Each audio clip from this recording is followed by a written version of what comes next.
یہ واقعہ ایک مشہور اسلامی شہر بغداد کا ہے، جب وہاں علم و دین کی روشنی پھیلی ہوئی تھی۔ ایک رات ایک بدنام چور شہر کی گلیوں میں گھوم رہا تھا۔ لوگ اس سے ڈرتے تھے، کیونکہ وہ نہ نماز پڑھتا تھا، نہ روزہ، اور نہ کسی کی پرواہ کرتا تھا۔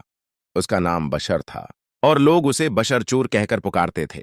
وہ اسی رات ایک امیر آدمی کے گھر چوری کے ارادے سے داخل ہوا، خاموشی سے دیوار پھلانگی اور صحن میں پہنچ گیا۔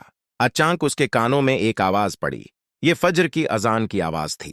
مؤذن کہہ رہا تھا، اللہ اکبر، اللہ اکبر۔ بشر رک گیا۔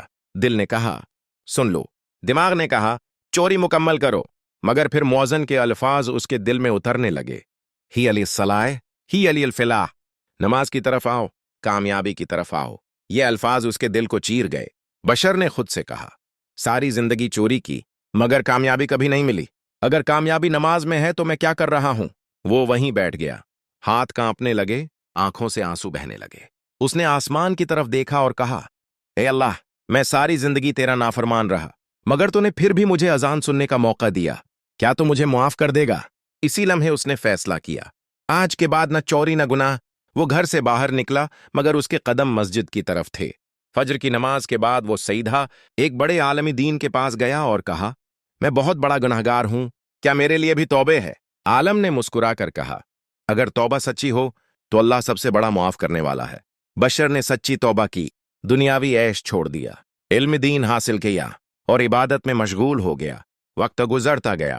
وہی بشر جسے لوگ چور کہتے تھے، اب بشر الحافی کے نام سے پہچانا جانے لگا، ایک عظیم ولی اللہ جن کے پاس لوگ ہدایت لینے آتے تھے۔ لوگ حیران ہو کر پوچھتے، آپ اتنے بڑے مقام پر کیسے پہنچے؟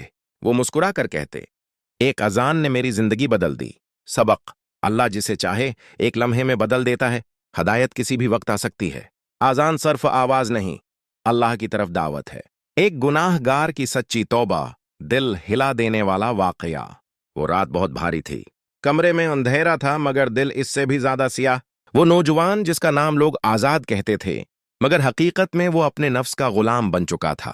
نماز سالوں پہلے چھوڑ چکی تھی، آنکھیں گناہ کی عادی تھیں، زبان جھوٹ سے آشنا، اور دل اللہ سے بہت دور۔ وہ اکثر کہتا تھا، اب میرے لیے کیا معافی، میں تو بہت آگے نکل چکا ہوں۔ مگر وہ نہیں جانتا تھا کہ اللہ کی رحمت بندے کے گناہوں سے کہیں زیادہ بڑی ہوتی ہے۔ ایک رات وہ گناہ کے ارادے سے گھر سے نکلا۔ راستے میں ایک مسجد کے پاس سے گزرا، اندر سے قرآن کی آواز آ رہی تھی، اے میرے بندو جنہوں نے اپنی جانوں پر زیادتی کی ہے، اللہ کی رحمت سے نامید نہ ہو۔ سورہ الزمر۔ یہ آیت اس کے دل میں تیر کی طرح لگی۔ قدم رکھ گئے، آنکھوں میں آنسو آ گئے۔ اس نے کہا، یہ آیت میرے لیے تو نہیں، میں بہت برا ہوں، اور وہ وہاں سے چلا گیا۔ اسی رات گناہ کرتے ہوئے اچانک اس کا دل زور زور سے دھڑکنے لگا، سینس رکنے لگی، موت کا خیال آیا تو جسم کانپ گیا۔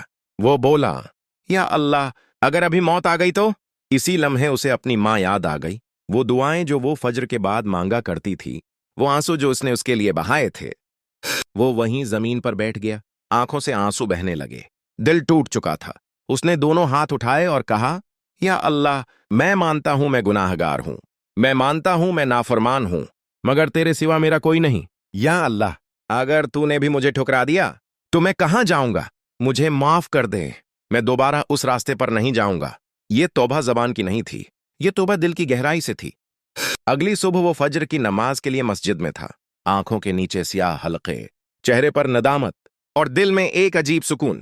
آہستہ آہستہ اس نے برے دوست چھوڑ دیے، گناہوں والے راستے بند کر دیے، نماز کو زندگی بنا لیا۔ وہ کہتا تھا، جس سکون کی تلاش میں گناہ کرتا تھا، وہ سکون تو سجدے میں تھا۔ ایٹ انجام کچھ سال بعد وہی نوجوان لوگوں کو اللہ کی طرف بلانے لگا۔ وہ اکثر کہتا، اگر اللہ نے مجھے معاف کر دیا تو تمہیں کیوں نہیں کرے گا؟ بس شرط ایک ہے، توبہ سچی ہو۔